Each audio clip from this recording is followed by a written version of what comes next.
Good evening, everyone, and welcome to our city council meeting tonight, Tuesday, January the 10th, 2023. This is a special call meeting, a special agenda tonight. I'm Tim Dale, the Mayor Pro Tem of the City of Mount Pleasant, and I'll be conducting the meeting tonight in the absence of the mayor. And at this time, I'll ask everyone, if they would, to please stand, as I'll ask Councilman Adams to lead us in a word of prayer, followed by Councilwoman Spruill will lead us in the Pledge of Allegiance.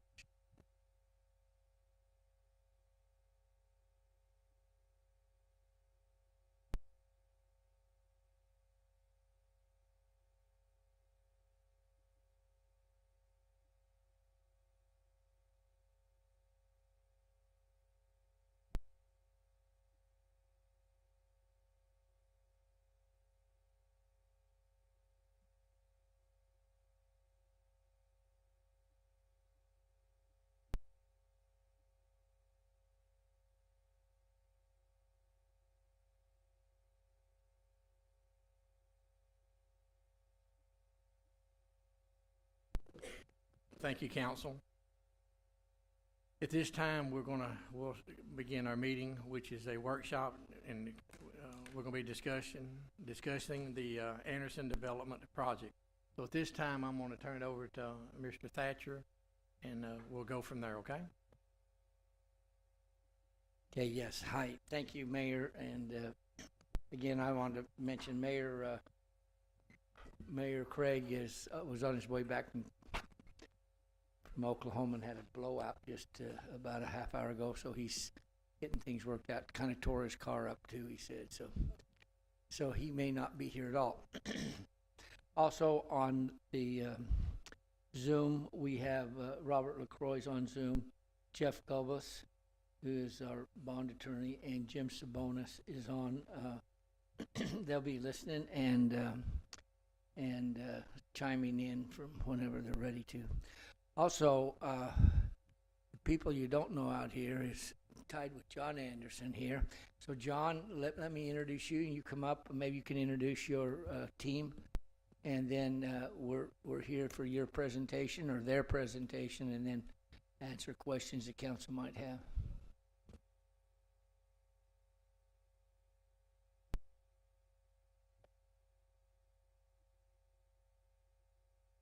John, I'll ask you there on the mic, you have to push and hold that down. You'll see the little red button, have to hold it down while you're speaking, so it'll be recorded and the public can see and also.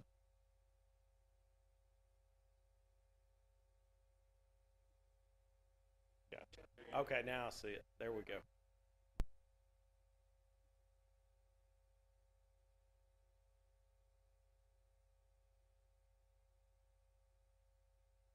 So we have a presentation we could put up if there's a way to do that, but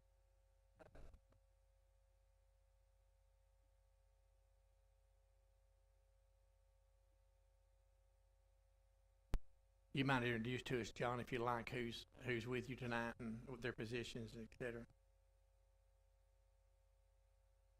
I have to keep remembering to push this button. So we got Roy Magno over here. Roy works with T. Wilson and Associates. They're our financial advisors for the project, and so he'll be able to help us with. They're working directly with y'all's team to work out the numbers and come up with a solution that works good for everybody.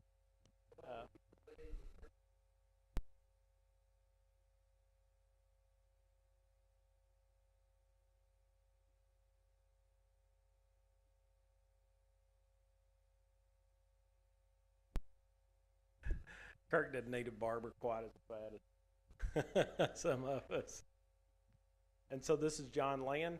He's been working with the city of Farmers Branch until just recently. He retired there, and he's come on board to help us with the project. And he's got a lot of experience to help on our side, but also to help understand y'all's side. And so hopefully he'll help to make everything flow smoothly and efficiently. Mike Beatty. Mike is working with us on the project. He's done some very large projects in the Dallas area. And so he's got a lot of experience. He's been a developer for over 20 years and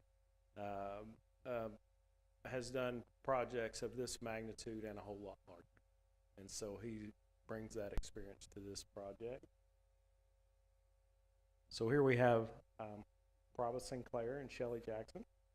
And so they are on our legal team, so they're helping us to any documents we need to create and developers agreements. They'll be forming those documents and helping us navigate all the legal side of it as well as the paperwork. And so they're our go-to on all that. They have Prabha. They've worked on many PID and TERS developments as well. Everybody on our team has been involved with many PIDs and TERS and similar developments of this nature. And so she's definitely an expert in that. And Kirk Wilson is our financial guys, but she's worked closely with that team for many, many years, and she is definitely familiar with what we got going here. And me, I'm just a guy with a vision. And so I didn't really plan on saying anything about myself, but since we're waiting on Mike here, so, you know, really I got in full-time development about 10 years ago. And so we've done several subdivisions, more so in the Dallas area. Being from Mount Pleasant, it was always my heart to do something special for the community. And so that's really what this project was born out of. And, you know, I've developed over 4,000 acres in the DFW area and sold over 1,000 tracts of land, not including the lots in those subdivisions. And so during that time, we've been able to meet and get to know and work with all these people on this team. And so, you know, we started this project with a big vision, and that hasn't changed. And it was all about what can we do for Mount Pleasant? You know, how can we make Mount Pleasant the best it can be? And, you know, I think if you, being from Mount Pleasant, I feel like it's easy to identify, you know, what are the needs of the community. And so I think if you had to list the top 3 things in Mount Pleasant, if you ask everybody in town, hey, what does Mount Pleasant need? The responses would be grocery on the north side of town, a steakhouse, and something to do. And so, you know, it's our goal to work towards bringing all those things to Mount Pleasant. That is exactly right. And so, you know, there's definitely a need for housing. You know, there's a wait list. Recently, we've got some friends that just moved here, and it's almost impossible to find a place to live here. And so what happens with that is a bottleneck of, you know, everybody wants more job opportunity, you know, diversity and jobs in the area. And whenever manufacturers and industrial companies look at this area, you know, one of the main questions they ask is, hey, if we move there, where are the employees going to live? You know, the people that are going to come to work for us, where are those people going to stay? And so housing contributes to a lot of things. And so part of that is, you know, drawing more manufacturing, drawing more jobs. And then at the same time, retail and shopping and all those things, you know, that's all part of and born out of rooftops. And so everybody's looking at, you know, how many people are going to be able to support this store. And, you know, if that number's there, you know, we can thrive in Mount Pleasant. And so having grown up in Mount Pleasant, you know, since I was a kid, it was, hey, we need to go shopping. And the next question was, when do you want to go to Longview? And I don't think it has to be like that. I don't think you have to drive 45 minutes every time you want to go buy a shirt to go to a wedding or a pair of dress pants. And so, you know, I believe we can bring those options to Mount Pleasant, and through this development, I think we can, you know, I was looking over the comprehensive plan for Mount Pleasant, and, you know, there's I don't know, there's a dozen things that it spells out at the beginning of the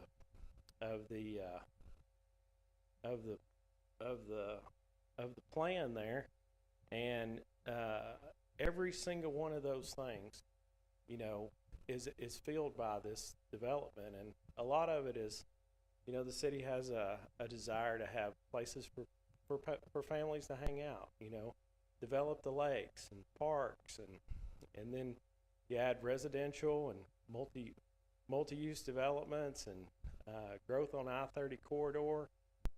If you look through that comprehensive plan, I think our goals align perfectly with the goals of the city. And so I think this is a good project that'll be good for everybody in Mount Pleasant. And I want to say thank you for giving us the opportunity to work together with you to see this vision through.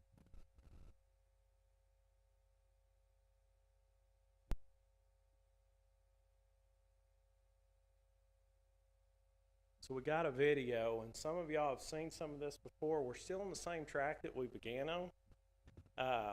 You know, obviously with COVID, and I think most of y'all know that I had an airplane crash last year, which was kind of slowed some things down, but at the same time, I think one of the main things for success, I had a good friend of mine that used to say the most successful people are not always the most talented people, but usually the most determined people. And so if you don't give up and you keep walking toward the same goal, eventually you're going to get there. And so that's where we're at. We're walking toward the same goals. We believe we can do the same things we always believe we can do.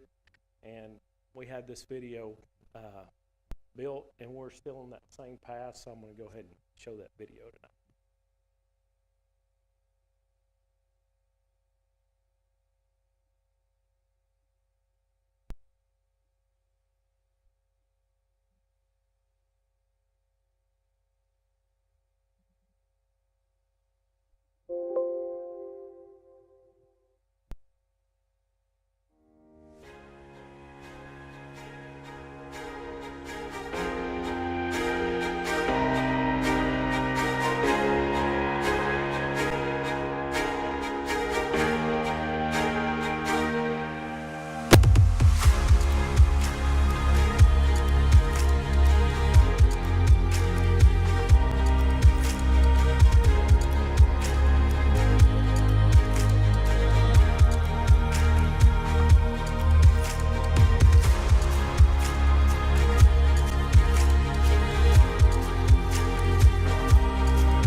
Now, the first question, is this like Denny's where the pictures are better than the actual product?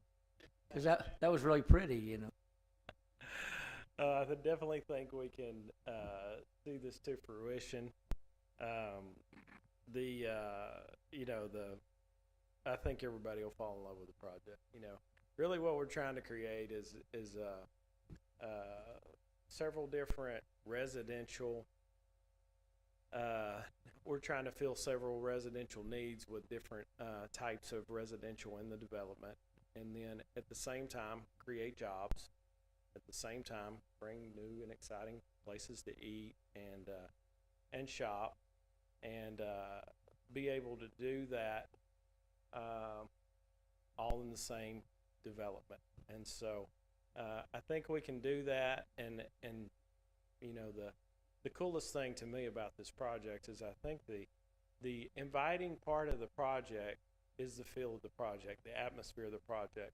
And I believe we can create what I would call a state park atmosphere, where people can come, walk, and hang out and enjoy one another.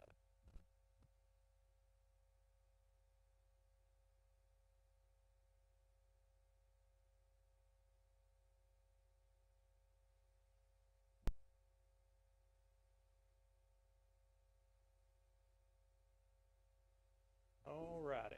So, yeah, I think everybody here knows where Mount Pleasant is, and the importance of I-30 and the development along that corridor. You know, we first started looking at this project in 2015, and from 2015 to 2019, the traffic on I-30 at that intersection increased 60% in 4 years. And that tells you, so, you know, I think it's been a goal of the city for decades at this point to see that corridor developed. And so, you know, unfortunately, Sam Walton didn't build Walmart on the interstate. Mount Pleasant would look completely different had he done that. And but the importance of the I-30 corridor, you know, as far as traffic counts and all that, if you look at 271, you know, it's far exceeded the traffic counts in front of Walmart at this point. So it's definitely a big opportunity there, and you know, a presence on I-30 would definitely be good for Mount Pleasant.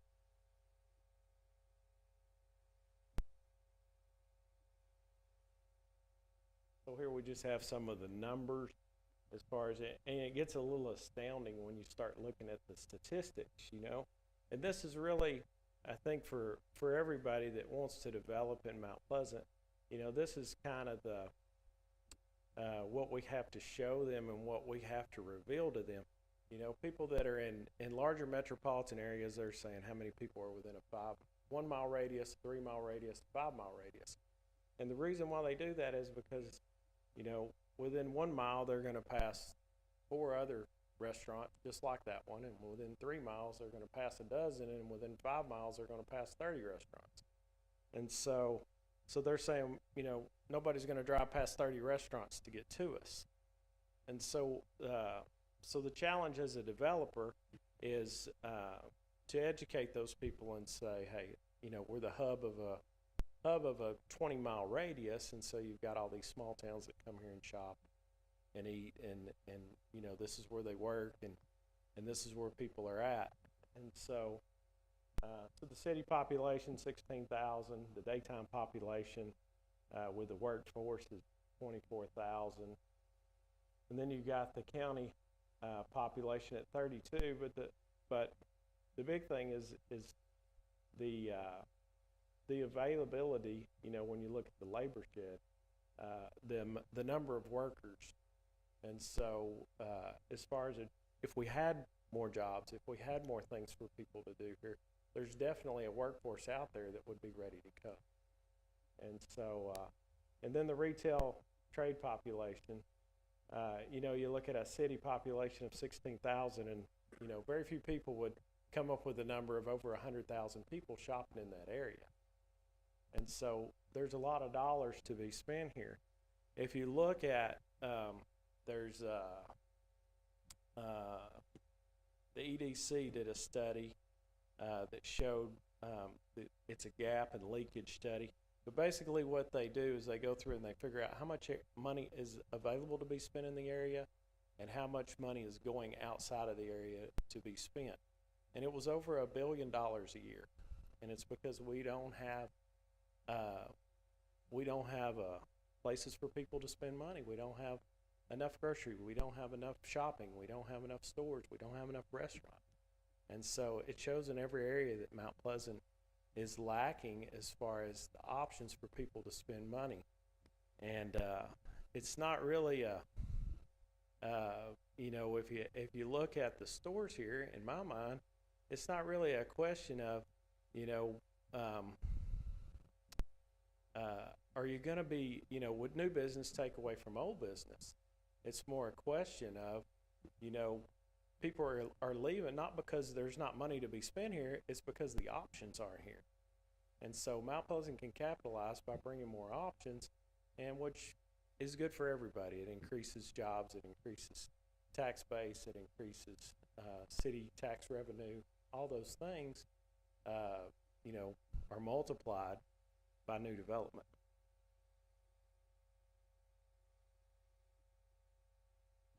This is just a slide showing some of our larger employers, which we're all thankful for. You know, definitely, you know, the growth probably needs to be noted here.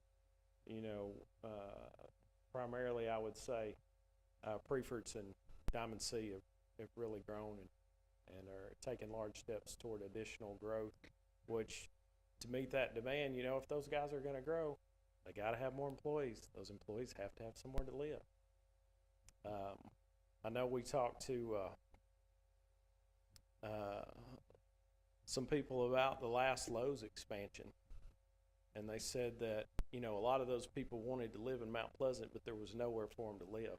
So a lot of those people ended up in Sulphur Springs, even though that it was a farther drive, and just because there weren't any options. And so definitely, you know, we would like to help to be a solution for that. And then Mount Pleasant, you know, obviously a great place to live. I've lived here my whole life. You know, I've even so, when I have been working in the Metroplex back and forth over the last 10 years, I drove back and forth every day. We did get an apartment for a couple years in McKinney, but at that time I had kids in high school and it just didn't work out for me it was a waste of money. So we make a 100-mile drive daily for years just because we want to live in Mount Pleasant. And we believe with this new development we can add quality of life to the people that live here. You know, I think, and I'll tell this story. I don't know how many of y'all know Glenn Calvert. He's an engineer out of Preference. I think he does some work with the city. But Glenn and I were talking one night, and Glenn said, "Man, I'm really glad that you're working on that development." He said, "Last Friday night," he said, "my wife and I were talking, and we said, hey, let's just go hang out somewhere. Let's get out of the house." And he said, best we could do was walk in circles around Walmart. He said, you know, we would love to have some options of somewhere to go hang out. One of the things we would like to do in this project is have a restaurant that you could eat out within the development, and you could oversee the lake, and, you know, you could get a sunset dinner, and you know, I think that would be great for, you know, who doesn't want to go on an anniversary date with their wife to somewhere nice like that? And why don't we have that here? And can we provide it? And I believe we can. I hate to mention this, but they told me not to talk all night.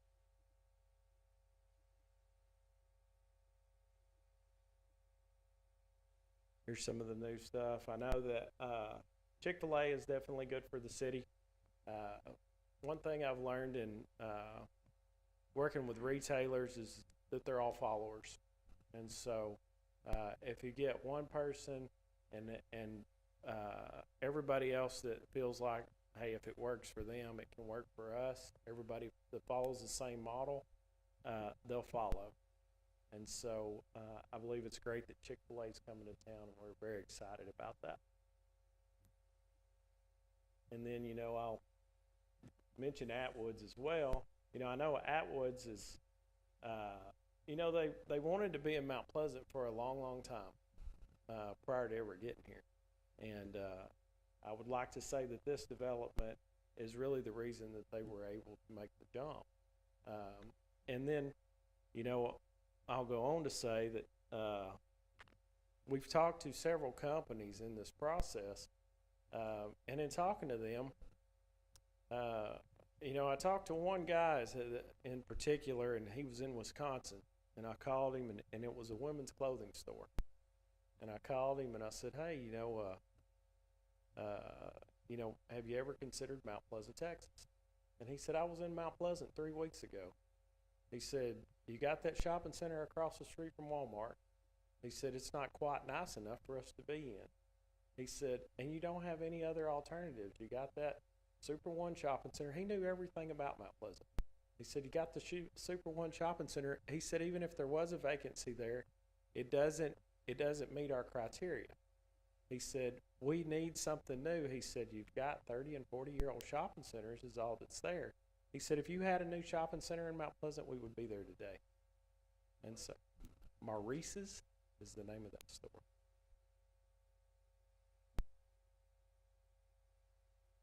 So this is basically our layout, which is seen in the video as well. But you can see down 30 on the bottom there, where it says Tankersley Road. That's just the name of the service road there.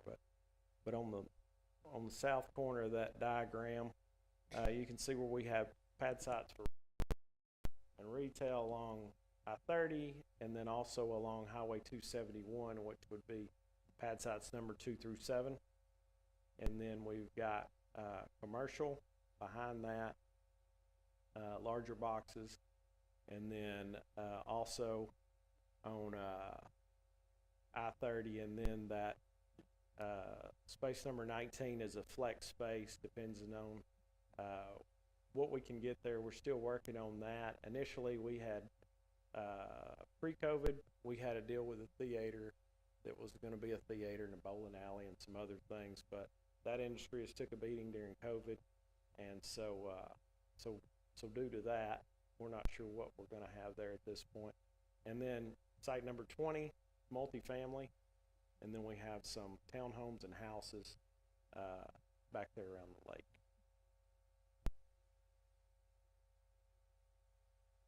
Alrighty, and so some other questions, obviously, COVID and some other things were obstacles for us to get from where we were to where we are. But the other thing that it takes is a lot of money. And so there's a immigration program, and it's called EB-5. It was enacted about 30 years ago by George Bush Sr. when he was in office. And so it's been going on. It's a proven program. It's been in action for many, many years. And what it does is it allows people from overseas to invest dollars, and the dollar amounts are $500,000 to $800,000 each person. And the criteria for that program is it has to create jobs. And so each person's investment has to create a minimum of 10 jobs. And so, but what it is, it's people that want to move to the United States, want to do it the right way, which, this day and age, when you look at the crisis we have at the border, where you have thousands and thousands of people pouring across the border that have become nothing but a burden on the system, I would applaud anybody that would be willing to invest $500,000 to $800,000 a person into the U.S. economy to create jobs, to make the U.S. stronger, and who would want to come and immigrate to the United States through the correct channels. The advantage to them is there's no advantage other than a shortened time frame. So instead of taking 10 years to go through the immigration process, the government says we will expedite that process so it'll become a 5 to 7 year process. And so, so the advantages to that program versus standard financing are they give you a lot of leeway, and they give us the ability to to go out and do things on our own. And so, the amount the amount of the agreement that we have in place right now would provide $120 million in funding. And so that would be a loan to us as the developer. And so, which is, a good sum of money, and we feel like what we can do is that money has to be at risk during the build out of the development. And so we believe what we can do is we can actually use that money as bridge money to start building these stores, get them leased, get them stabilized, and then some of those assets we'll be able to keep, some of those we'll need to sell, and then we'll be able to reinvest that money from those sales to keep building the community. And so theoretically, we would have what we feel like is probably over the entire term of the development in excess of $200 million worth of capital to invest into Mount Pleasant from the EB5. Right. 287 million is what we estimate the build out to be.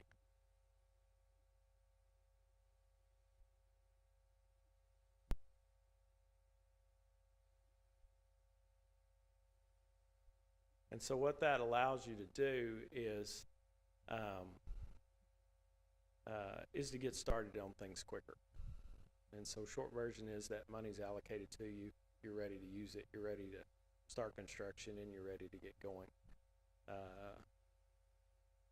And so it's a great way to bridge to long-term financing. The program, I don't know if I have a slide in here. Yeah, here's the number you just asked for. It's 277 million was the appraisal number. What? That's right. It was. That's exactly right. That's right. And a large part of that difference is inflation and materials and all the things that have been a result of COVID. And so the good news about that is, the tax base is $100 million higher. I know initially we estimated that just for the school, this project in tax base dollars would add $2 million to the annual budget for the school. And so I think that'll get us closer to $3 million. And so I know last time we were here, the school actually came out and supported the project and was excited about it. But so,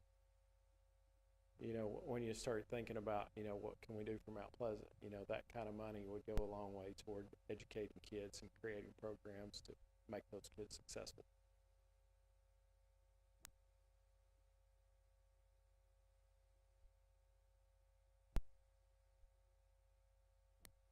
This is a basic build-out matrix. You can see that. So what we would like to do, what our target is to start construction on roads and utilities in late summer, early fall of this year. So we're thinking 8 or 9 months from now we can be in construction. And then you can see there, basically if you just generalize that diagram there, it's a total of a 7-year build out, with the bulk of it being in 2024 and 2025. The part of that job creation through that program, they do. Let me see. There may be another slide in here that speaks to that before I get ahead of myself. And there it is. And so the total jobs created through the project are 2,213 full-time jobs. And so those numbers were were part of the study done by the EB5 program. And how those programs work is there's a company that'll go out and they'll get certified through the federal government and approved through the federal government to oversee these programs. And so that's the person that we'll deal with. And then those people go out and raise the funds and do everything and set everything up. And so we don't actually meet the people that are investing the funds. You know, we just talk to a third party, which is our lender, and everything else on their side. And so we don't have we don't know who the people are. We don't know where they're from. We don't know, that lender can go out and source those funds through anybody that qualifies for the EB5 program. And I know the federal government has pretty strict. They do a complete financial analysis on every single person that becomes an investor in that program, and they vet exactly where the funds come from, just to make sure that everybody's legitimate and only good people are getting into the program.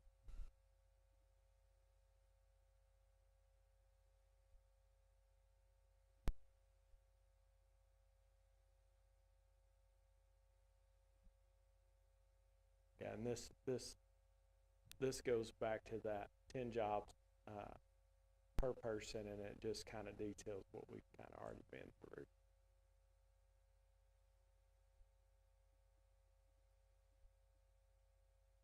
That's not my slide. So, we brought, a lot of our team here with us. I don't know if you want us to kind of go through how kids work in general, how TERS works.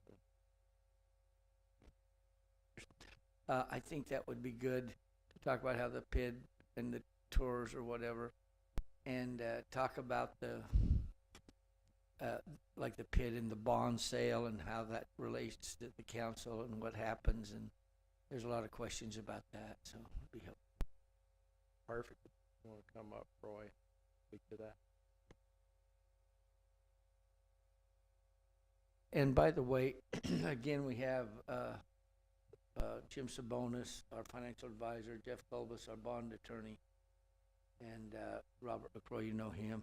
I want to also point out I failed to introduce Brittany Smith in the back. You can hardly see her. She's an engineer with what engineer are you with? She's with KSA.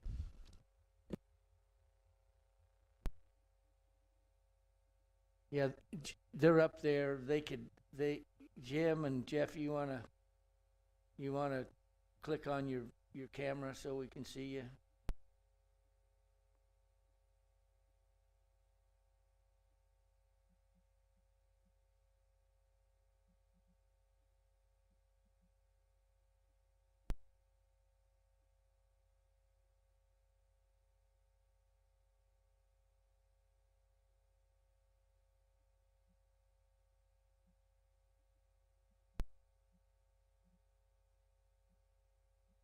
Council and manager, if I may, while we're waiting for them. My name is Roy Magno. I'm with T. Wilson, 1800 Valley View in Farmers Branch. You have to apologize, man. I'm getting over this cold that everybody, I guess, has had. And I'm happy to give you a PID TERS overview. But Jim Sabonis and your bond counsel, probably a more trustworthy source for you guys to hear it directly from them. Just as a side note, I served on council and a mayor in a small town, and Jim Sabonis was my financial advisor there, so I have 100% trust and confidence in his ability. So however you want to pursue, I'm happy to do it. Aubrey, north of Denton. Yeah, horse country.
Yes.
Jim, you can go ahead.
So you're looking at, in the ballpark there, if I can read this, in the, from the 200, from 175 to 225 or so per square foot on most of these lots?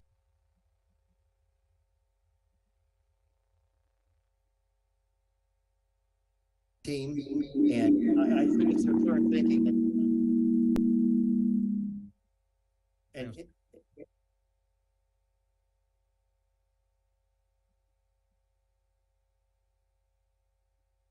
their plan is that the current price, obviously market conditions will make that float up and down, but this is the current information you have, and I'd ask them, I defer to the development team to talk about what their price points would be.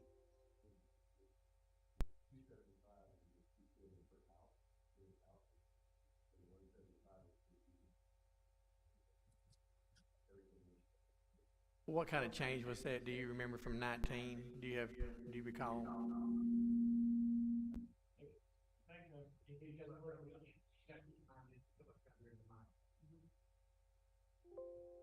If you just look at the overall number, I think it's a 50% increase in general. And well, not on land, but more on construction. The land hasn't gone up. Right. The land is pretty much stable to where it was. May have gone up just a little bit, but the significant increase was on the construction of vertical construction, which 50% increase is pretty much standard in the market right now, what everybody's absorbed.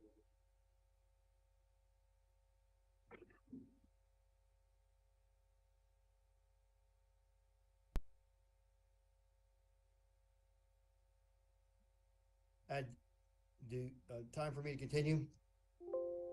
Go ahead, Tim. Yes, Jim, go ahead. Slide on page 5, I think is one of the most important slides that we have. And what this does is talk to the council who will be levying assessments, what the homeowners or property owners, what their annual levy and what their lien would be.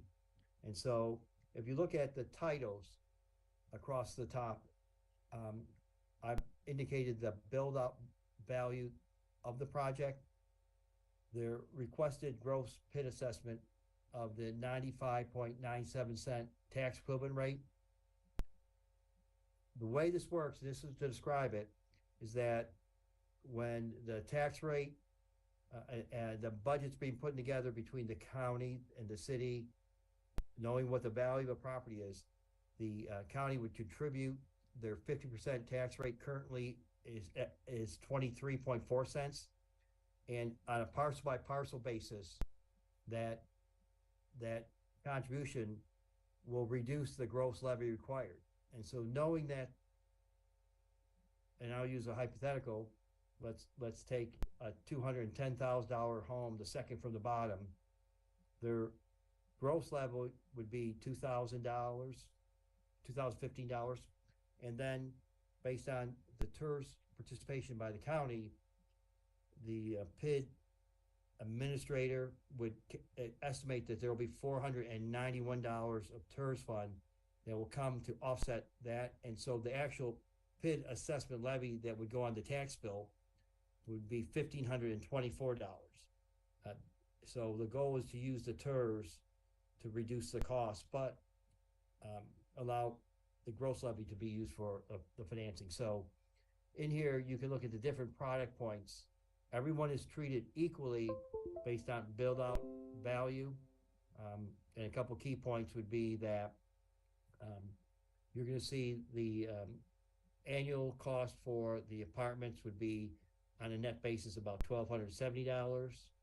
$275,000 townhome would be about $1,996. The 210 townhome would be about $1,528. Then we have the assessments based on the individual parcels that are commercial, and they vary significantly. Our experience is varied, and I defer to the developer who has tremendous number of projects that deal with this, but I've seen in some cases where the land will transfer and the buyer be willing to pay the assessments. Other cases, as part of the closing, they'll ask the assessment be paid off in advance. This depends on the individual strategies of the purchaser. So, but this would be all disclosed to them at various points along the purchase process and included in their sale documentation.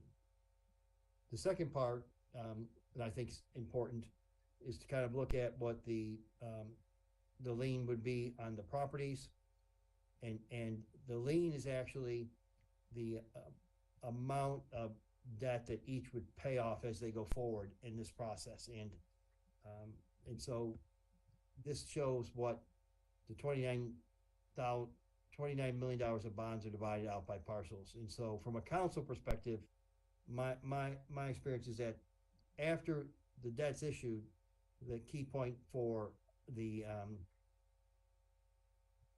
council is to recognize that they'll be annually levying the assessment to pay down the principal amount outstanding on each parcel.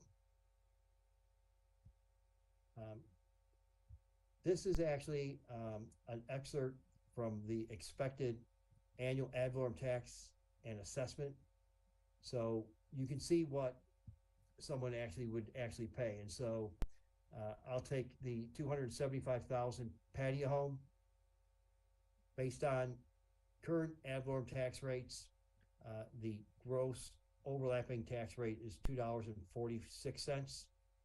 There would be an assessment levy of 96 cents, giving a total ad valorem tax and assessment levy of $3.42. But the TERS the money that goes into TERS on a parcel by parcel reduces that. And so the actual annual tax and assessment that a $275,000 home would pay would be $8,772. And instead of actually paying the $2,639, the $2,639, the TERS administrator would take that levy, subtract the TERS generated by that parcel, and the net amount would be $1,995. And it's a good practice because someone comes in with a $275,000 home, some will have a higher value, some would have a slightly lower value. And what we've seen over the last few years, and again, we're in a different economy at the moment, but that homes that were initially sold at $275,000 5 years ago are worth significantly more. The actually assessment levy is a dollar fixed amount, but the taxable assessed value actually changes. And so what's taking place in some of our projects is that, for instance, the $2,639 would stay the same in the levy, but as the value went up, the $643,000 that was going to reduce it would increase also. having them to pay a lower, net, assessment levy. So this gives a feel for, each kind of residential, which to me, in based on my experience, are the most avid that would inquire and want to discuss this. And I would ask anybody else that's been involved if they have any comments about this.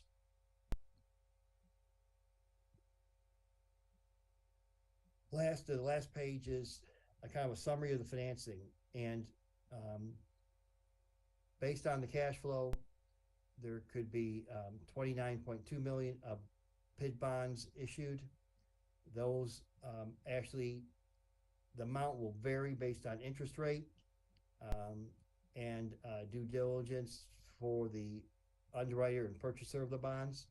By using some industry standard and conservative estimates of underwriter's discount and cost of issuance, funding a debt service reserve, and capitalized interest until some of the projects get built out, the net project fund would be about $20.7 million.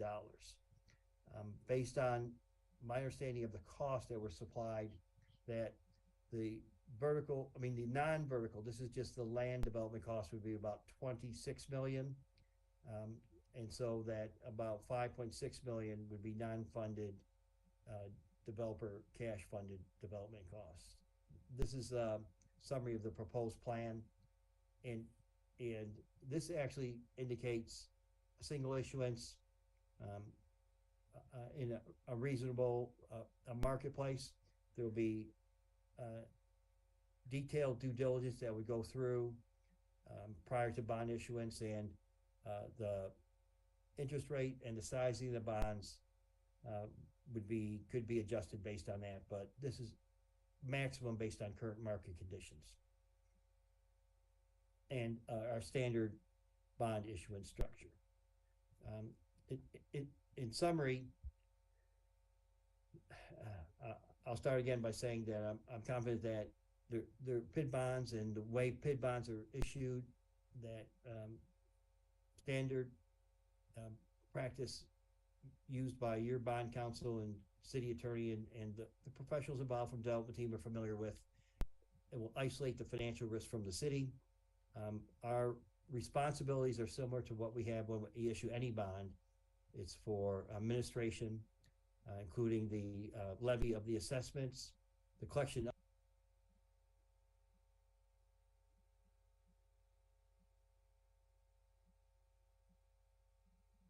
administrative and regulatory requirements that the city is required for all bond issues, and those things would be done as part of the city's ongoing issuance.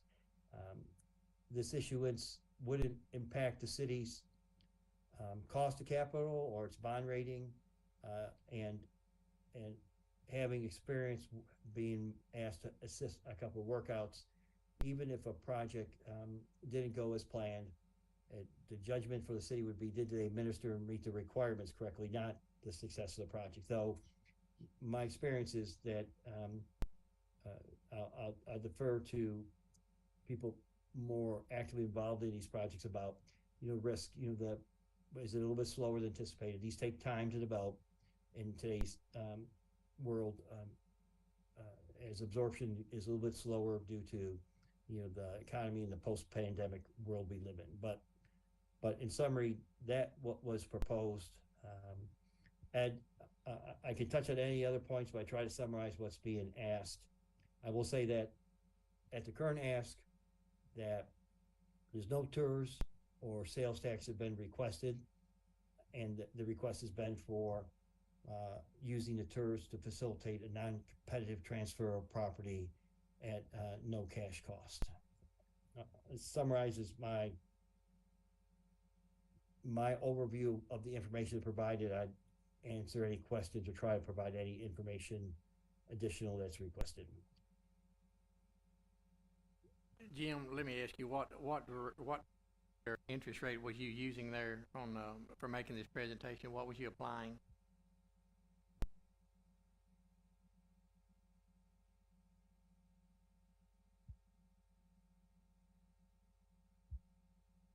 Could you hear what my question was, Jim?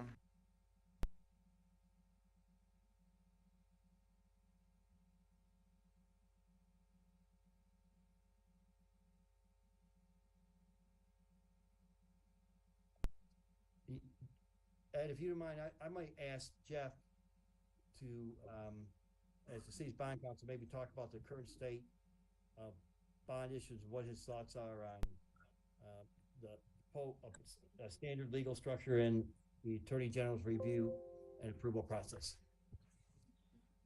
Sure, I'd be happy to.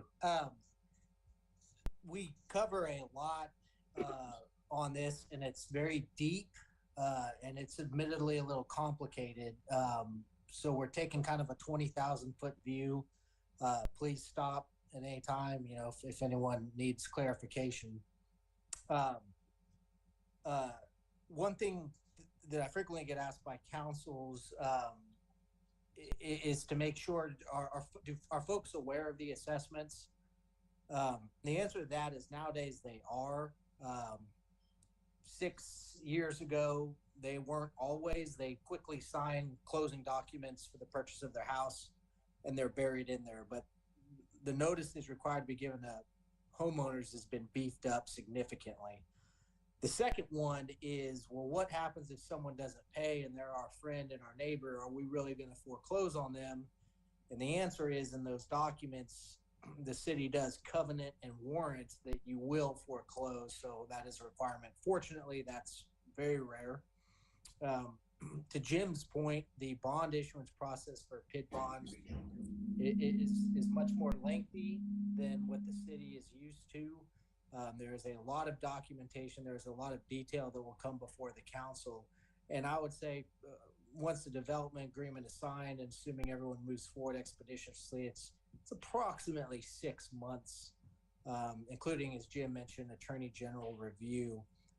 But the devil is very much in the details on these transactions, and certainly want the council to understand those. And so I would encourage, if you ever feel like you might be fuzzy on something, you're not alone, and that is understandable. And that's what all of us are here to help the council understand.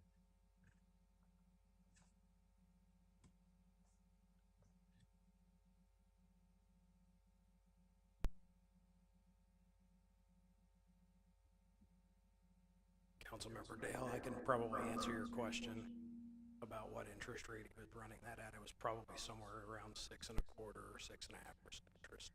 I don't have the exact number, but that's where the interest rates are on these bond transactions these days. I'm gonna go back to 19 up from what, 19, what were we looking at in lesson 2? Back in 2019, when you stood here before us, what was you looking at then on a bond? About a 2% or less?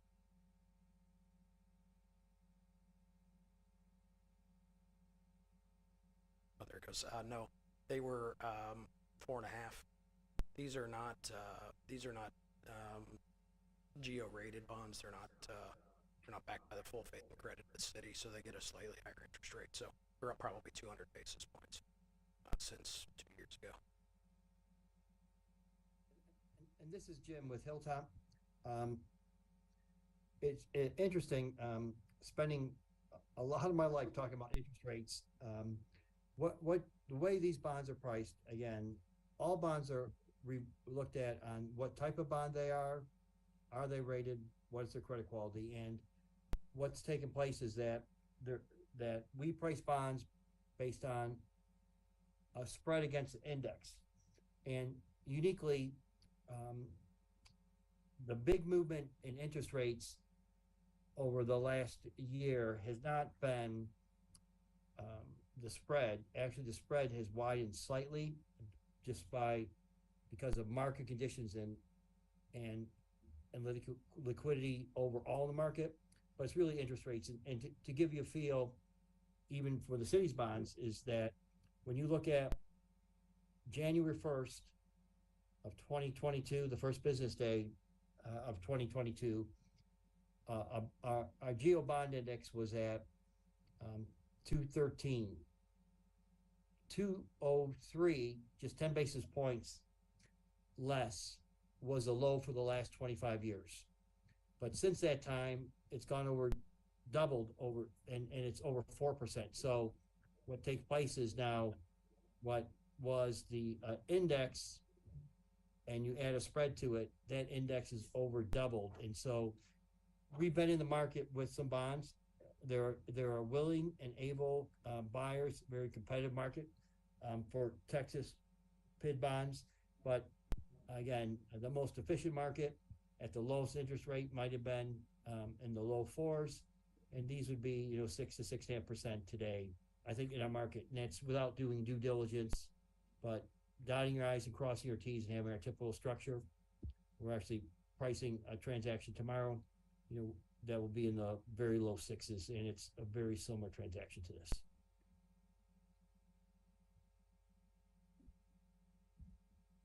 And for the people, one thing that's important, that interest rate, it doesn't impact the homeowner or the landowners.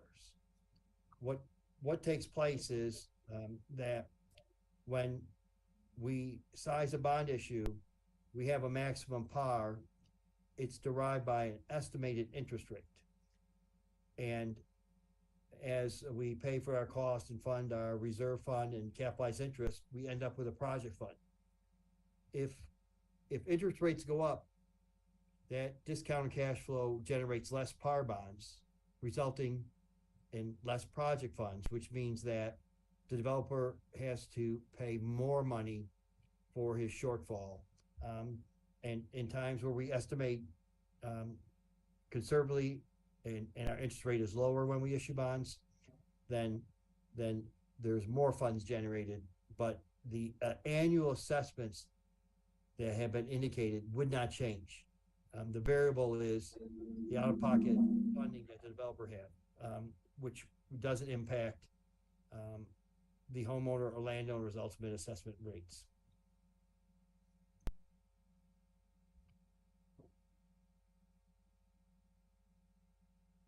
Council, can I take 2 minutes just to do a quick summary? Maybe sort of boil it down to some basic things. Excuse me. The property owner, Mr. Anderson, will request for a public improvement district to be created on his property. It's only on his property. He's going to consent to the levy of an assessment. All the details are in the documents that Jim has talked about today and will distribute to you. I think they may have already been. Each parcel will be assessed a proportional share of the cost of the improvements that assessment is being levied for to pay for the public improvements. And as he sells property, each one of those new property owners will receive a notice. They put the property under contract. It's actually now by legislation 2 times that they have to be notified. Property goes under contract, they're notified they're in a PID. They have to also sign a document at closing if they're in a PID. Those property owners are then responsible for the assessment payments until they're paid off, either when they pay it off with a lump sum check or over the 30-year period. In the event that a property owner doesn't pay, the city is obligated to foreclose. In the event of we'll get into the weeds of this, but if there were ever a scenario where it defaulted all the way till the non-payment, there'd be no obligation on the city's part to make anybody whole. Bondholders are assuming that risk. That's why they're paying that, receiving that slightly higher interest rate than they would receive otherwise. And this is a typical and normal structure for financing public improvements. I've been involved in 40 or 50 of them in the 5 years I've been with T. Wilson, and obviously I was involved in them on the other side of the table as on council and mayor. So these are complicated, but the structure of them is generally simple. There's a lot of process that goes through it, but your consultants, your bond counsel, your financial advisors, your PID administrators, they'll all be there available to you to answer any questions you have. I certainly will be too, and happy to answer any other questions you might have.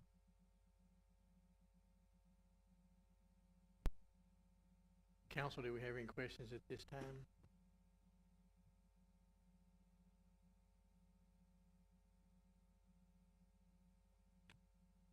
I think that, I guess all of us were here last time and listened, in 19, and I don't think it's changed a lot. We noticed there's a lot more investment going in, due to the, not necessarily the land cost, but to the rising cost of construction, and, every one of us know and have seen that ourselves, so, I think between Jim and Jeff and these gentlemen here, I think they've explained it pretty well. I think I understand I did quite a bit of studying in 19 when this came up the first time because I didn't have a clue what y'all were talking about. But thanks to Jim and last time and this time as well, I've got a pretty good grasp of what we're talking about here. Councilman Walker, you have any questions? Councilwoman Sproul, do you have anything to add? Council, one thing, this is Jim with Hilltop, and I'm gonna ask Jeff to follow up on this, that, you know, this is, as we've indicated, this is drinking water from a fire hose. I've forwarded to Ed an additional document that gives a background on PID and how bonds are issued, who's involved, some details that if the council wants to do a work session, we're glad to come in person, discuss with them the very technical aspects of it, to give them assurances of what will be taking place. And then secondly, the one really good thing about the process, or bad thing about it, there are a number of steps that go forward, and there will be a number of presentations that bond counsel and the financial advisor and the developer and his consultant will be at on a step-by-step basis to explain the actions that take place. You know, we kind of gave an overview of what's going to take place and where we're going, but it's a step-by-step process of procedures and actions that ultimately result in the bonds being issued and a project being funded.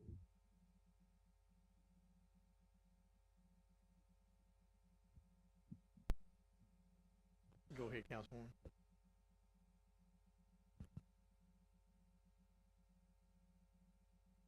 He is right. It's like trying to drink water from a fire hose, to absorb this and not choke on the details, on the scope of it, the implications of it, the whole deal. Now, it's a well thought out and a beautiful opportunity for the development of that property on the north side of Interstate. Lots of wonderful amenities and things that are modern, and certainly all of that. But what I believe what we're here for, at least in my seat, is to look at try our best as a council elected by the citizens of Mount Pleasant to do our best to understand the implication to the city and the city taxpayer, the obligation, the risk for the city, not so much Mr. Anderson and Associates' vision and their build out and their all that.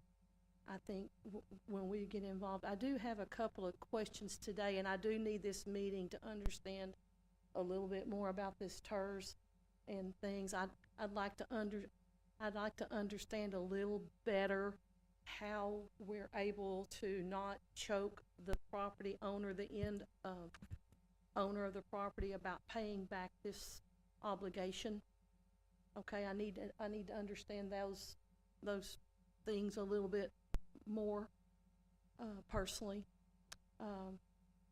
I do realize that, and we're talking round numbers here, okay, but because of the escalating price of inflationary issues that we're dealing with since COVID, and supply chain issues, etc. I noticed that we're up from $180 million odd to 280, almost a third increase. But yet the bond that we're asking for still remained about the same. And if I understand the use of the bond money, how come whatever it's doing, whatever it's helping with, how come you're not requesting another $15-20 million in bond money, if that's a fair question? At least that's a question in my mind. I think it is a fair question. John, do you want to come up and answer? I think I know what the answer is, but I think the simple answer to that is there was a large consideration given this time around for the off-site improvements that the city's doing as far as water and sewer and all those things. So y'all are already spending some money, so we're asking for less. we told them, again, in 2019, it was a new concept here, but we stopped and did an evaluation of the wastewater and the capacity and the water. And we were needing to build. Of course, we found out we needed some improvements on our existing if we didn't do this thing. So we're spending $40 or $50 million, closer to 60 for the wastewater upgrade, some upgrade to the water and the water lines, and then a trunk, wastewater trunk line that goes from this development north of I-30 down to the west side and around, now that we're buying property to build that. And that's I think it's about a $12 million line.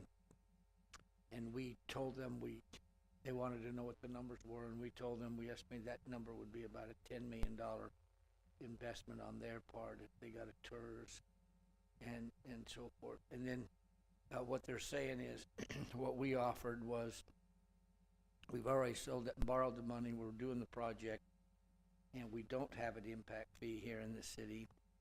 And so rather than using the TERS for us to get money out of the TERS, we would just not charge them with the $10 million investment, and then we wouldn't need to have money paid back to us to make that thing. So that's kind of why they said we're not having any we're not going to get anything out of the TERS because of that. Using the TERS though to transfer property. And so that leads me to another question. So with what we've done, what we're pulling wastewater, we were at capacity at wastewater, we're pulling wastewater underneath the interstate, walking out, coming down to the new, all the way down to the new, to the, what we'll end up renovating and being the new wastewater. With the size of this project, have we projected, I mean, once we get this project plugged in, are we still gonna have access, the capabilities to have more on that side? I mean, have we planned far enough ahead, I guess? This is where Brittany could help, but we're building a line the capacity of 2 million gallons a day, and what's calculated into that is we're going to get rid of the Tim Dale lift station, sewer treatment lift station over there. I think we called it your restaurant. The one, yeah. You want your money back? So we're going to unload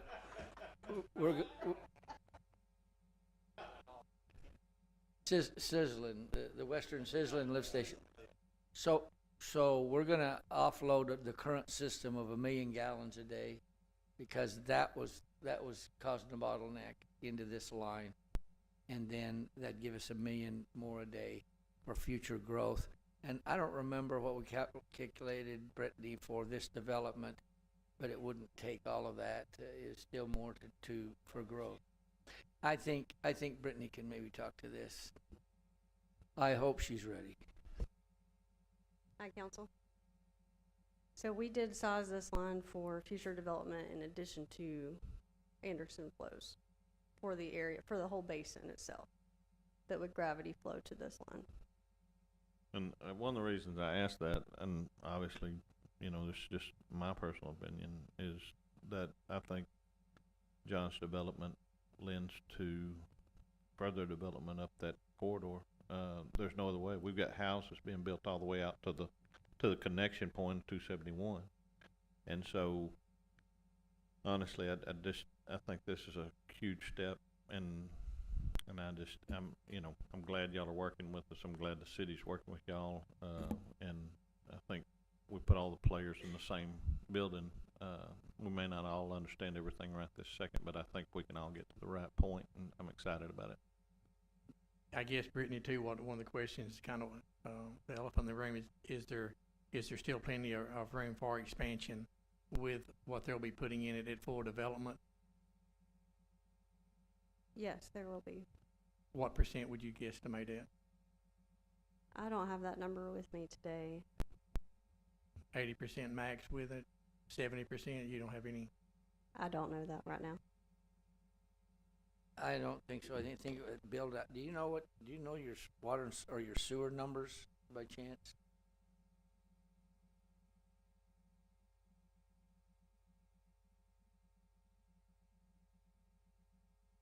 So that would be 300,000, a million plus their 700,000. So we'd be pretty close to capacity. We do have this information I can send to you. Brittany, I know you guys did the design with that in mind, and you expected growth. So you're saying you expect growth won't be much more than 300,000 gallons more up that way? The design for the wastewater is to open up that corridor, the 271 corridor, not just serving as development around I-30. So there is ample room for additional flow in the future. But we do have those numbers. We've looked at them and can provide them to you again. I know we'll need those probably at our next, I think we'll probably need to have a workshop, for sure with Jim and Jeff in the next few weeks to let us, get our thoughts together on this. This has been a lot tonight, and, I know for a lot of the council and, Well, and if we need to actually expand the line, we're buying the property now, and they're doing the engineering on it, but now would be the time to do that if we're gonna take it under and have capability on further north. now would be the time to look at that if we're even getting anything, close to being, maxed out. We wanna make sure, and now would be the time to do it for sure. So you can have those figures for us here in the next week or so. And Yes, we do. If y'all will remember, kinda like when we took the water line out to the loop, we increased that size from an 8 to a 12. I don't wanna do anything, anymore like it's been done in the past. I wanna do it with future thought, future plan. I don't wanna sit there and tell somebody else, I can't have you hook on. Now I've got to figure out another way around it. I gotta figure out another way to drive around it. If we need to increase the size of it to have an extra, instead of 300,000 gallons, I don't know if that's the exact number and you're gonna get it for us, but if we're talking about, 300,000 excess, to me, that's not enough. I'd rather spend the money right now while we're opening the ground, we're putting the hard pipe in the ground. I'd rather spend the extra money to have an extra million, not 300,000. I want the development to be able to come. All of that whole corridor, as most of us have seen now, was never developed properly for growth. And it's obvious because we don't have I-30 growth such as Greenville and Sulphur Springs and Texarkana. I don't want that to happen again, not on my watch.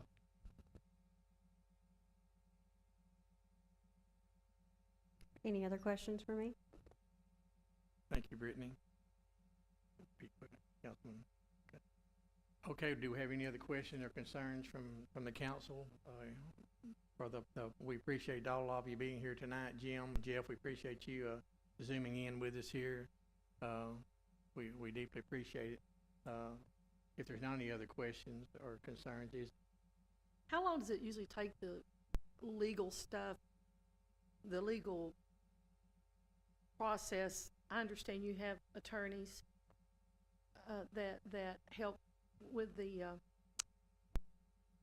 details between the city and the development, and then which obviously great, but we're going to need our attorneys to review it on our behalf, and that process back and forth to work out those details. Normally, when does that commence, and how long does that normally take if you have someone that's proactively seeking to solidify this opportunity?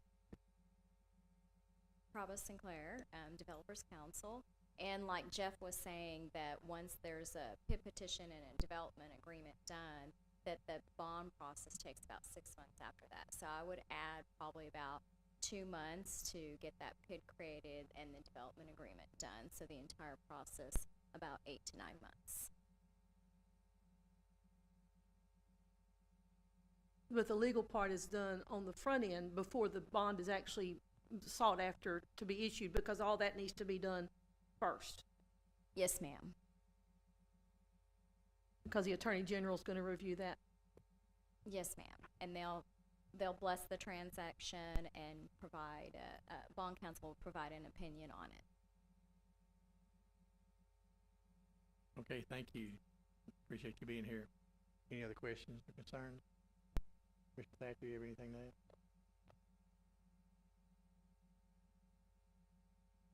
Okay, We're gonna have another meeting to get a little bit more. I've got to learn, I do have some more questions, but I don't know if I'm able to ask them tonight, more about the details of the TERS and some of that issue, and I need a minute to come up with something that's not just my personal language. I need it to be coherent to an average citizen.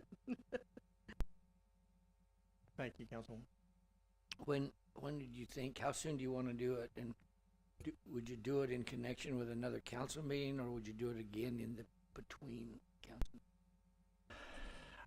I probably think that we would wanna have one maybe with Jeff and Jim, maybe after a council meeting one night or before a workshop, if that's what the will of the council would be, for us to, instead of just having a committee where all the council's involved in it and here's all the questions and answers, and then, but I'd say probably in conjunction with another council meeting with you guys.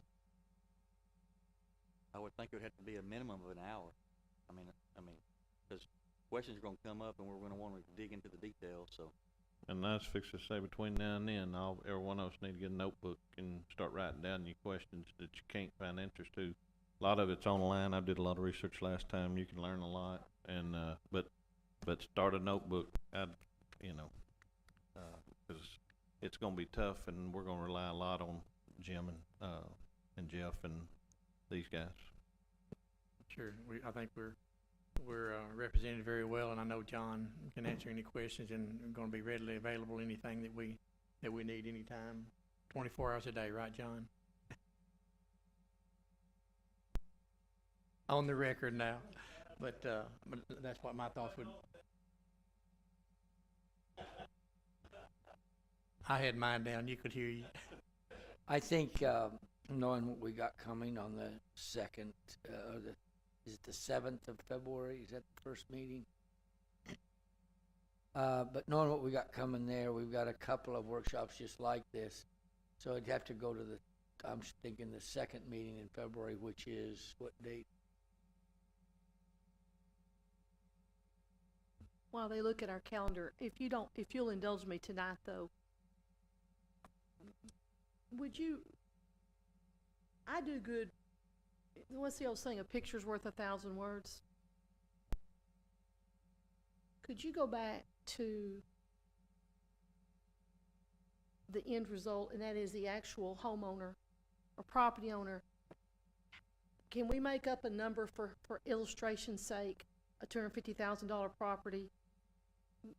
What's coming out of their pocket annually in addition to their property, their other ad valorem tax? What it's gonna cost them, more or less? Yeah, I think it's in that handout that Jim sent, that distributed. I don't have that in front of me.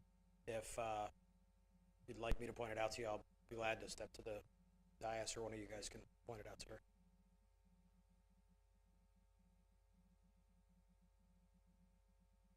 I think the number on the diagram earlier, if I remember correctly, was $1,500 a year on a $210,000 home, so $125 a month. And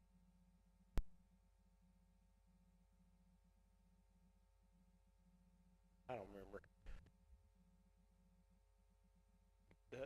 So we've reduced the amount we're asking for, so I know that, there's been some change, but I don't know exactly what it reflects to that. But council member, to your point, if the amount of bonds that are being issued or the levy is going to be pretty similar, then the levy on a per home basis would be similar. There's not a TERS credit here, so maybe slightly higher than it would have been, but I think it's probably the same ballpark. We can look and see and provide you that information.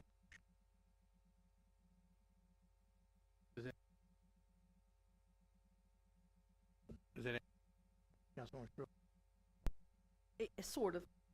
It's a start, because Okay, so back to this illustration that Jim gave us, a $210,000 value property would be 1,500 and change, a year to help because of the PID. Okay. What, does anybody know in here, forgetting your homestead exemption, well, all right, let's include homestead, because most of this is gonna be homestead. Well, half and half, apartments won't be, commercial and apartments won't be. What is a homeowner, what are we paying by today's rates? What are we paying, what did I pay for a $210,000 property this year when I paid city, county, school, tax, et cetera? In other words, what's this doing to them, I guess? I thought I saw a slide that Jim put up that illustrated what the tax rate was, what the annual payment would be without a PID levy on it, what a payment was. It may be in that stack. If it's not, Councilman, I'd be happy to provide that to you. I don't have it in front of me, but it would be easy for me to get. I find that the people in the community, as we begin to talk about these issues, ask, it's all about how much is it? I know from selling all my life, it gets down to, what's my payment? Okay, that's a lot of it. I've been involved in finance and sales pretty much all my working life, and the price tag's important, but can I afford it is the bottom line, seems like.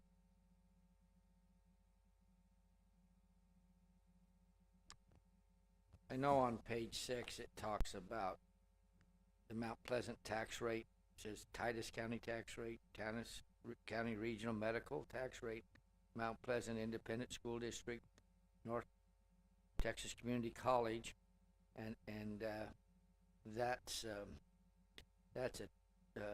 $2.46 tax rate, and then the annual assessment levy would be equal to about 96 cents to add to that.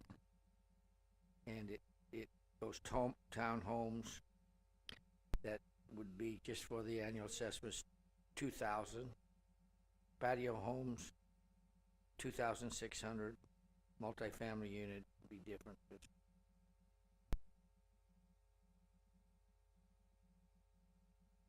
Councilwoman, that second column where it says townhomes, it shows you that without the PID assessment, their annual payment would be $51.75 a year. You add the annual assessment, back out the TERS credit, you're paying $6,700 a year. It's a difference of $1,523 a year.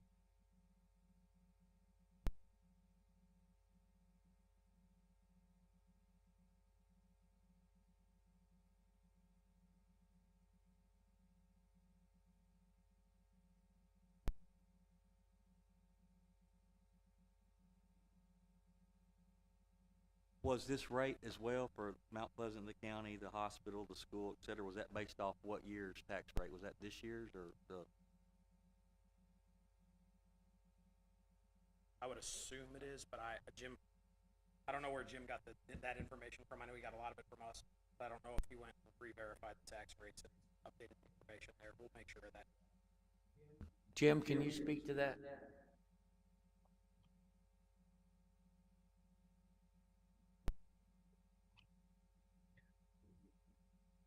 This is Jim, and I received the information by developer, and I represents the current ad valorem tax levy of the overlapping jurisdictions. And let me go ahead and put on that slide that you're talking about. I'll share my screen, and so we can discuss that slide.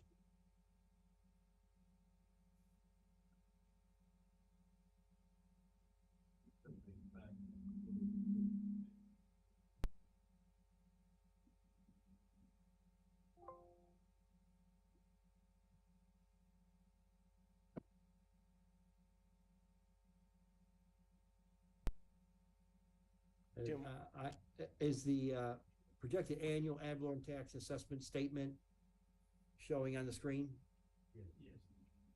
Yes, it is. So this is at the price point of the townhomes, the patio homes, and the expected value of the multifamily individual units. And Roy, hopefully you can speak to this, but my understanding, these are the current ad valorem tax rates of everyone. And one thing I will point out, the follow up on the councilwoman's comment, that the price is the net of any exemptions, homestead, senior citizens, these would be the net taxable values and the tax rates applied to them.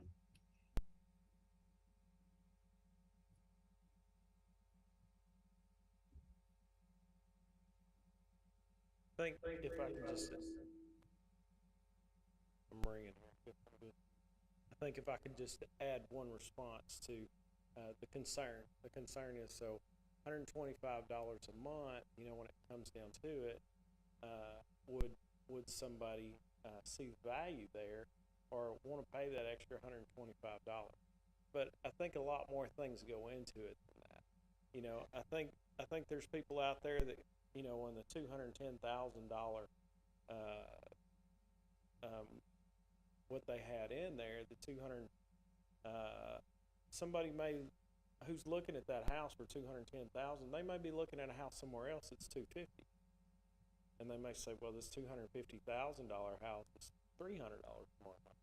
Would I pay $100 more a month to get all these amenities, to get this atmosphere? You know, we're going to go in there, we're going to create an atmosphere, create a lot of amenities, and I think there's value in that. I think people see the value, and it's not just as simple as, you know, one $210,000 house versus another $210,000 house. It's what's important to that person. And so one person, they may want a walking trail. That may be the most important thing to them. It may not be, you know, getting an extra 100 square feet or something else. You know, it may be the atmosphere of being able to get up every morning and look at the lake. And so all those other things add value as well. And so what you're looking at really as a developer is not just would somebody pay $125 extra, but would somebody see the value versus other things they can buy for the same money. And so, you know, $225,000 house that would cost them the same monthly, they may say, hey, I'd rather have the $210,000 house because all these other things are far more important to me than a little larger house.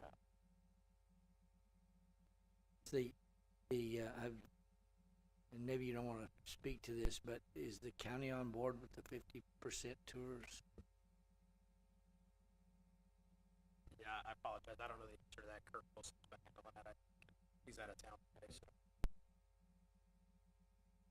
So at this point, I don't know that we've talked through that at all.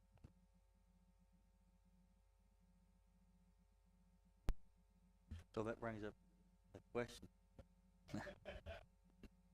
So the county's not on board, what's plan B?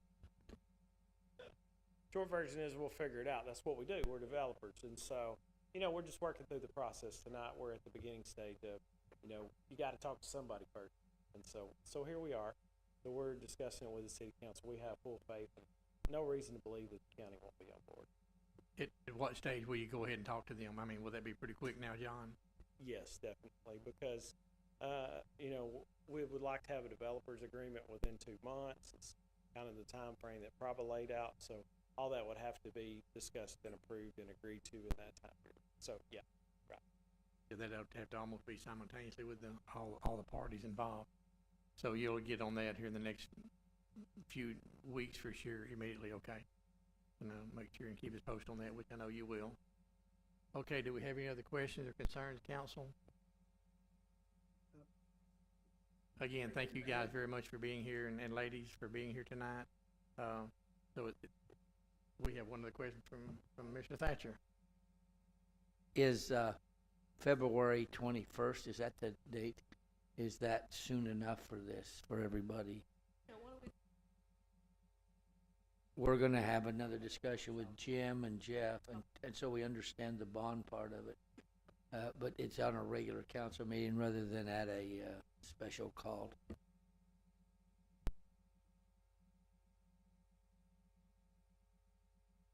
At that time, you know, I guess we can decide here in the next week or so, but it might be good to have, council does have a question that Jim or Jeff couldn't answer or didn't know for sure to have some of y'all available maybe that night. They could Zoom in or something if need be. Right, yeah, we can definitely be here whenever we need to be. 6 weeks out for the next meeting is definitely not gonna put us on our timeline. So, if we could, 6 weeks with relatively no movement, it's not really gonna reach the goals we need to reach. Start construction, for our finance team, for everything we're trying to do. So, we would like to move at a faster pace if possible. What do we have on the seventh? What do we have on the seventh, Ed? Do we?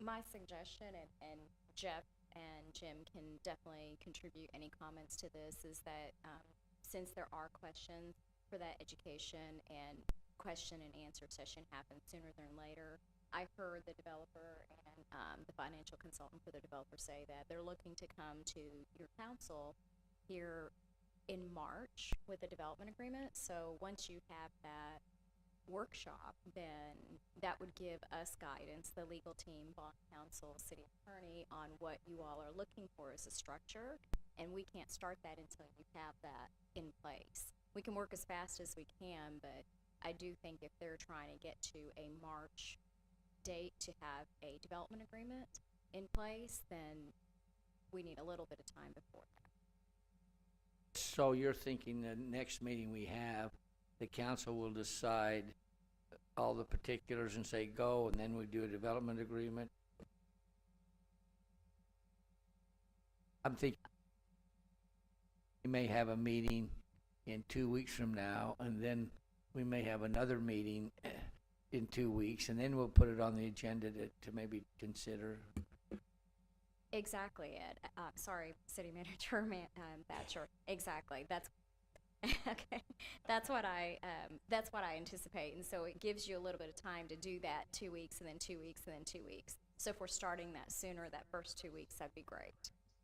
So in March, when you come to us with the developers agreement, are you expecting that night for us to approve or disapprove, or just for us to present to us? Because if so, we would need it ahead of time for our attorney to review it, correct? They will be developing that, and before it ever comes here, Jeff Gobles and Jim Sabonis and us will be looking at it. Well, we would never, and we talked about this at our last Zoom meeting, we would never want to come here and ask you to vote on something that we don't all understand and you don't know. So we would send you copies of it before the meeting. That's why I think that March, they're thinking March, I'm thinking maybe May or April or May or something. But anyway, but we will be working on it to make, and we wouldn't come till we're ready. I think till you all are ready. Sorry.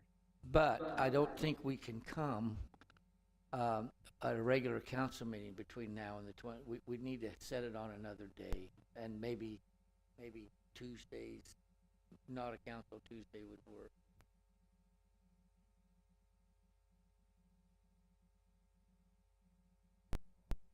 We don't have to decide now. I just kind of wanted to make sure everybody knew where we are, and if you want one in a couple of weeks, and we would go with maybe the 4th Tuesday or something like that.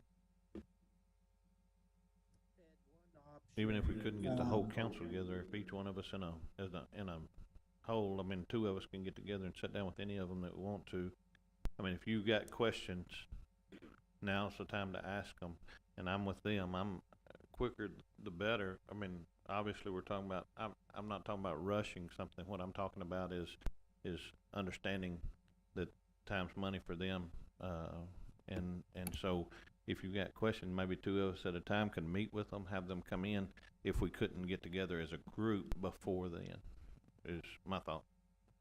I think we're so close to needing to get it together that would be really helpful to have the whole council, especially to hear what the other 2 concerns are, that to have them all together.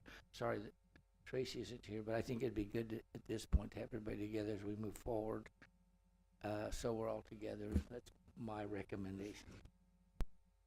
Yeah, I agree. There's been a lot to take in tonight, and I know everyone's gonna want to think about it and get the questions together. And A lot of us will probably have the same questions, you know, that some of you may have already answered tonight, who knows?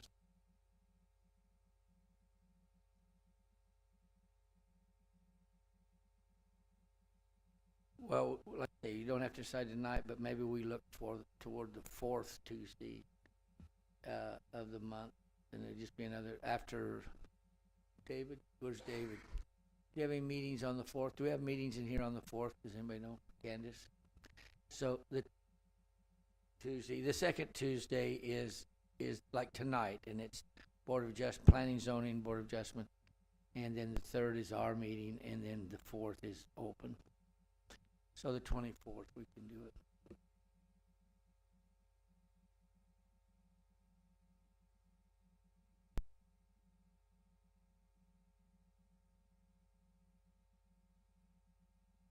But yes, it'd be open unless we need executive session. We'd probably ask Jim and Jeff maybe to come in person, so we didn't have this problem.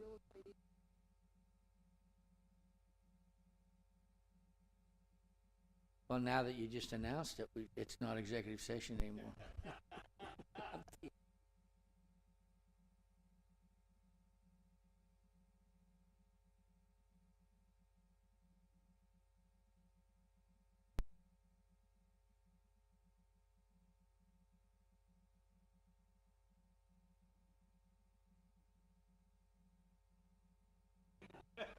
Okay, that's what we'll do. We'll try to get with y'all, John and the team on, but we'll tentatively look right now and see if that'll work for all parties here on maybe the 24th or the 31st. That'll be the 4th or the 5th,